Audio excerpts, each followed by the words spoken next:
আসসালামু আলাইকুম, welcome to my YouTube channel Farin's diary. কেমন আছেন আপনারা? আমি তো আল্লাহর রহমতে ভালোই আছি, আশা করি আপনারাও ভালো আছেন। আজকে আমি বাজার থেকে এনেছি কচুর ফুল বা পোপা। আমরা অনেকে অবশ্যই কচুর ফুল বলে, আমরা এটাকে পোপা বলে বলি। তো আজকে কিভাবে রান্না করছি কচুর পোপা, সাথেই থাকুন। পোপাগুলোকে কেটে নিলাম, এখন ধুয়ে নেওয়ার পালা। পোপাগুলোকে হলুদ লবণ দিয়ে সিদ্ধ করতে বসিয়ে দিলাম।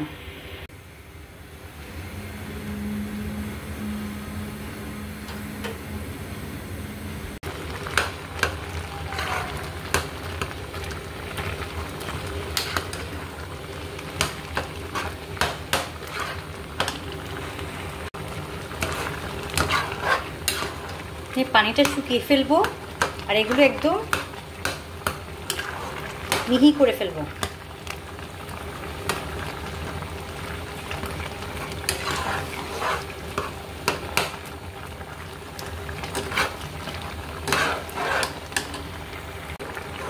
এটা এভাবে করে পেস্ট বা মিহি গরম থাকতেই করতে হবে, ঠান্ডা হলে কিন্তু আর মিহি করা যাবে না। ভালো করে মিহি করে ফেলছি আর পানিও শুকিয়ে ফেলবো। একটা মিডিয়াম সাইজের লেবু দিয়ে দিব।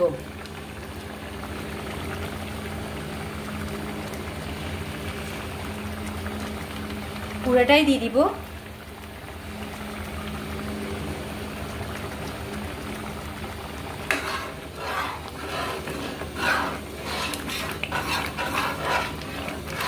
ভালো করে নাড়িয়ে নাড়িয়ে পানিগুলো সব টেনে নিতে হবে।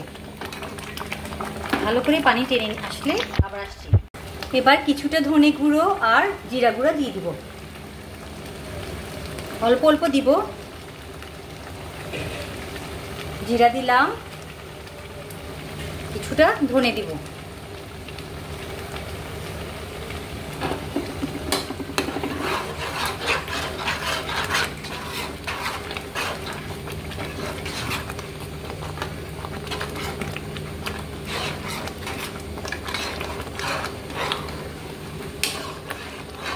এবার একদম পানি শুকিয়ে যাওয়া পর্যন্ত অপেক্ষা করব। এরপর আমি তেলে বাগার দিয়ে পানি টেনে আসুক, এরপর বাগার দিব।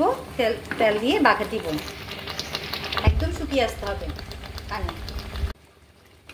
পানি একদম শুকিয়ে গিয়েছে। এবার এটা নামিয়ে ফেলবো। প্যানে তেল দিয়ে দিলাম, তেল গরম হয়ে গেলে এরপর আমি কিছুটা রসুন দিয়ে দিচ্ছি।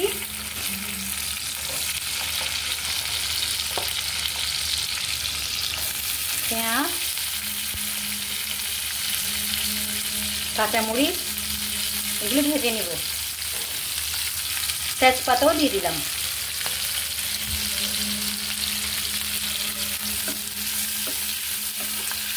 এগুলো দিয়ে বাগার দেওয়া হবে। এগুলো ব্রাউন কালার হওয়ার পর আসছি আবার। পেঁয়াজ রসুন সব কিছু ব্রাউন কালার হয়ে এসেছে। এখন আমি একটু শুকনো মরিচ দিয়ে দিলাম। এবার এটা আমি নামিয়ে নিচ্ছি। বাগারটি আমি ঢেলে দিচ্ছি।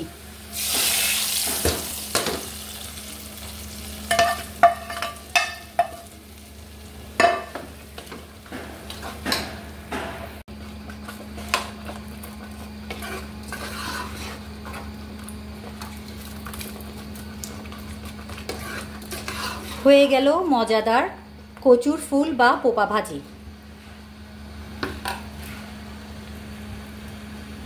প্যানটা আমি চেঞ্জ করে নিলাম।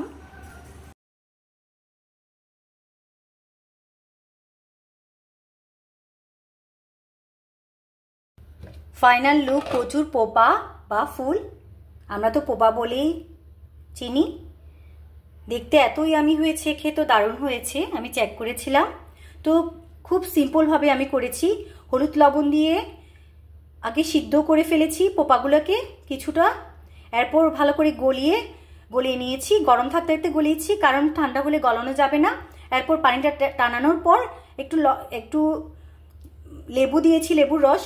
আমি একটা মিডিয়াম সাইজের লেবুকে চেপে পুরাটা রসই দিয়েছি, একটু কিছুটা ধনে গুঁড়া কিছুটা জিরা গুঁড়া দিয়েছি। এরপর ভালো করে পানি টানিয়ে পেঁয়াজ, কাঁচা মরিচ, শুকনা মরিচ, রসুন, তেজপাতা এগুলো দিয়ে বাখার দিয়েছি তেলের মধ্যে, তা একসাথে মিলিয়ে দিয়েছি। তো দেখলেন তো কি সিম্পলভাবে রান্না করলাম, আর খেতে কিন্তু অনেক ভালো হয়েছে। আপনারা চাইলে এভাবে ট্রাই করতে পারেন। তো সবাই ভালো থাকবেন, সুস্থ থাকবেন। আল্লাহ হাফিজ, আসসালামু আলাইকুম।